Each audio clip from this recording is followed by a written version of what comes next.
8 বছর বয়সী শিশু মোহাম্মদ মাশিকুর রহমান ব্রাহ্মণবাড়িয়ার বিজয়নগর উপজেলা ইসাপুর ইউনিয়নের ধিতপুর গ্রামে অবস্থিত হযরত শাহজালাল রহমতুল্লাহ ইন্টারন্যাশনাল হিফজুল কুরআন সুন্নিয়া মাদ্রাসায় পড়ে এই শিশু মাত্র 13 মাসের চেষ্টায় পবিত্র কুরআনের হাফেজ হয়েছে সে।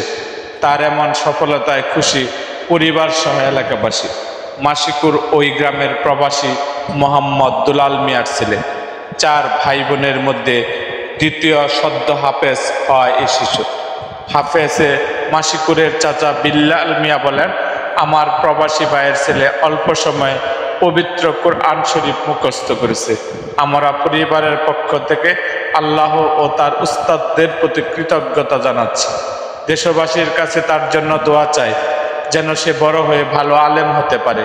হযরত শাহজালাল রহমতুল্লাহ ইন্টারন্যাশনাল হিফজুল কুরআন সুন্নিয়া মাদ্রাসার প্রতিষ্ঠাতা ও পরিচালক মাওলানা হাফেজ কারি কামাল উদ্দিন বলেন, মাশিকুর অনেক মেধাবী, আমাদের সহযোগিতায় সে হাফেজ হয়েছে, এতে আমরা অনেক খুশি।